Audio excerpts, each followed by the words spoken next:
Hi ladies and gents in the cannabis space. I am back with my second video. If you want a little introduction into who I am and why I started this channel, you can click the intro video above and it'll give you all the information you need. But today's video is the 5 dumbest things I have heard so far in the cannabis industry. I was gonna post this video way later, but I just keep hearing these things over and over and over again. So I felt like I should put it to the front because everybody needs to know it. The dumbest things I've heard in the cannabis industry. Number 1, I am a veteran of the industry. I have been doing this for 30 years. I have been in the cannabis space since before you were born. I have been in the cannabis space before it was legal. I was growing on the mountain and I had a hut. I was thrown in jail twice. You shouldn't be coming into the industry acting like you know what you're talking about. You're not a veteran in the space like I am. I have to pick up my 7-year-old daughter from her piano lesson. I have to pick up my 6-year-old daughter, so she's 1 year younger than you, so she'll probably just live a little bit longer than you.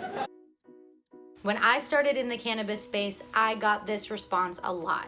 I got a lot of people saying, oh, you've only been in it for 2 years. Oh, you've only been in it for 3 years. This, to me, is such an old school way of thinking. Can you imagine if every veteran in every industry said that about people who are new to the space? We'd have no innovation. We would have no new thoughts. We'd have no creativity or solutions to problems. That's the thing about life, is that we're all different ages. We've all been in the space different times. I haven't been in the industry for 30 years because I haven't been alive for 30 years. But if you don't start, then you're never going to become a veteran of the industry. And honestly, if someone looks at me differently because I'm younger, then I probably don't want to work with them anyway. Actually, I use that as a good indicator of people I want to work with. If someone looks at me as less than because I'm younger, then to me, that means they're making decisions based off of subjectivity, emotion, and some weird kind of measuring tool for who they want to work with. I'd rather work with someone who looks at my business history, who looks at my client reviews, who makes decisions based on objectivity and measurements and numbers, not subjectivity and emotion. So that is the dumbest thing I've heard in cannabis so far. Number 1. The second dumbest thing I've heard so far in the cannabis industry: conservatives are the enemy of the industry. Wrong. That is absolutely wrong. Proved over and over again.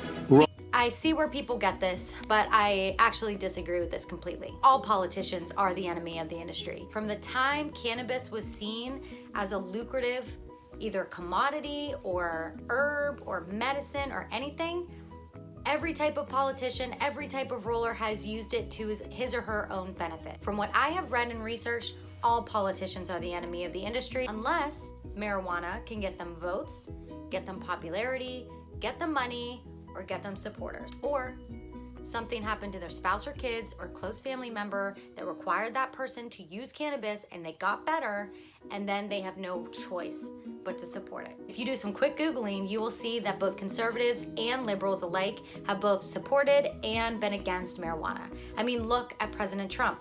Love him or hate him, he's always run on the platform that while he doesn't personally agree with cannabis, he would leave that decision up to the states. That's a very conservative ideal. Another example is Massachusetts Governor Bill Weld. He's also known to be a supporter of marijuana. People say Democrats have always supported marijuana. Well, that's actually not true. When people found out that President Clinton used marijuana, he said, well, I didn't inhale. Then President Obama was quoted saying it was a mistake because it didn't fit the party line. And now you have all 20,000 million Democrats who are on the ticket this time around. They're all saying they all support full legalization of marijuana. I always am a firm believer that politicians, no matter their party, are probably going to be against something unless it supports their party lines, it supports votes, it gets them some type of support, some type of monetary benefit, or something happened personally that actually will change their opinion. The third dumbest thing I have heard so far about cannabis is that cannabis makes you violent. Marijuana, the burning weed with its roots in hell. Violence, murder, suicide. So this isn't actually something that I would say is idiotic or dumb. This is actually a pretty common thought. And in fact, I thought it too. I was raised like most people. Cannabis isn't a good thing. It's a gateway drug. It makes you lazy. So a lot of us grow up believing things like this, but I wanted to bring this up in this video because it is something that should be talked about. I'm actually gonna have another video coming up where I talk about the history of marijuana, and I talk about different beliefs and kind of refute them, so people can actually have an understanding of it and make a decision for themselves. I changed my opinion on cannabis because I weighed what I believed about it against what I found in my research.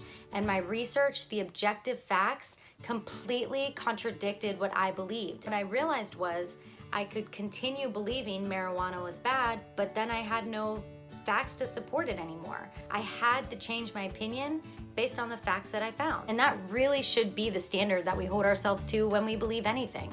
If your research and things that you're coming up against are refuting what you're saying, you might have to tweak what you believe. And I had to get to that point myself. I'm not saying cannabis is the end-all be-all miracle drug, but I am saying it's important to make a decision based on the research you find. So I thought in a future video, I'd be able to help you start along that path by giving you some big bulleted points on the things that I found out about cannabis that changed my opinion. For now, in this video, I'll just say I have found that marijuana does not make you violent. It does not make you crazy. It is not a gateway drug. In fact, marijuana has been a gateway drug off of opioids for many people. It's just like anything, it can be used and abused. I went down a major rabbit hole researching this, so I will push all of that information to you in a different video. Dumbest thing I've heard in the cannabis industry, number 4. Oh, you're in the cannabis industry. You must be making bank. You have your own McDonald's? Not bad. Everybody thinks if you're in the cannabis industry, you must be making a ton of money. And I will say yes and no.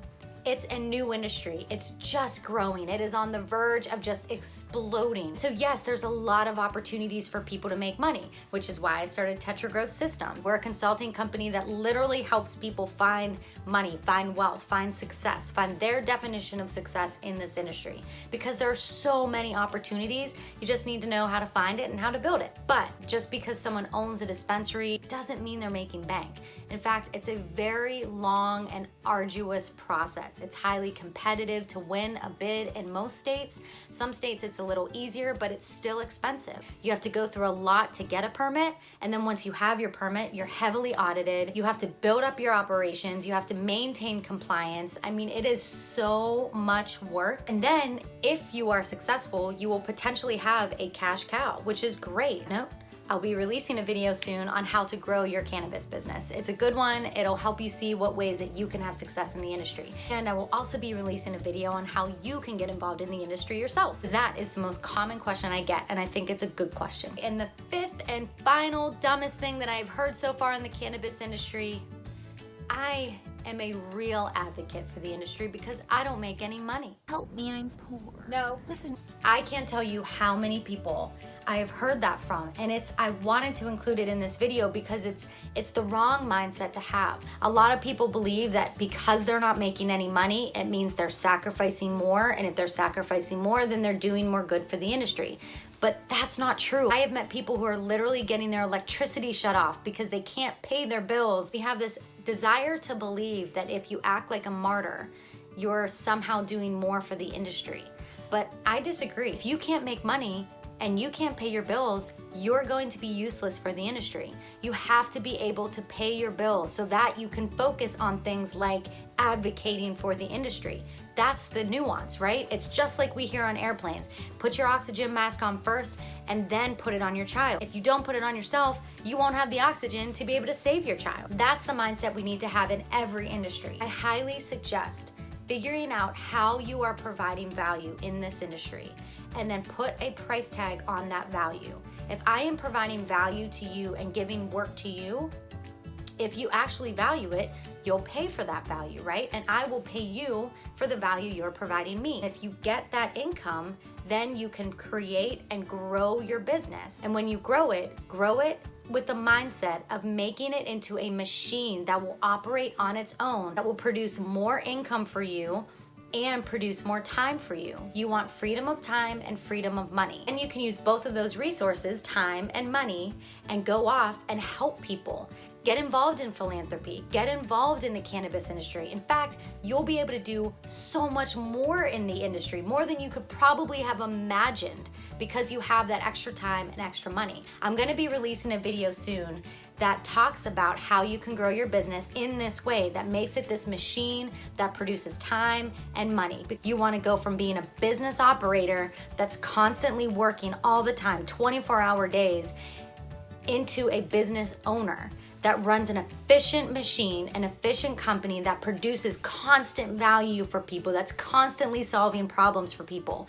And then you get that time, you get that money, and then you can give it to other people. You can share it with the poor, with the needy, get involved with nonprofits, and get involved in the cannabis space even more than you knew how. So that video is gonna be super exciting. And the guest I'm gonna bring onto the show to talk more about that, he has mastered this concept so well that he owns 26 businesses. And now what does he do with most of his free time? He's involved in a ton of nonprofits. That's gonna be a super exciting video. I'm so excited to share that with you because that's what I want you guys to be able to do yourselves. The more we grow, the more we can give back to other people. And that's the goal, right? Help other people. I hope you enjoyed this video. If you wanna stay updated on the upcoming videos I'm gonna be releasing, there's so many exciting videos coming up. Click subscribe.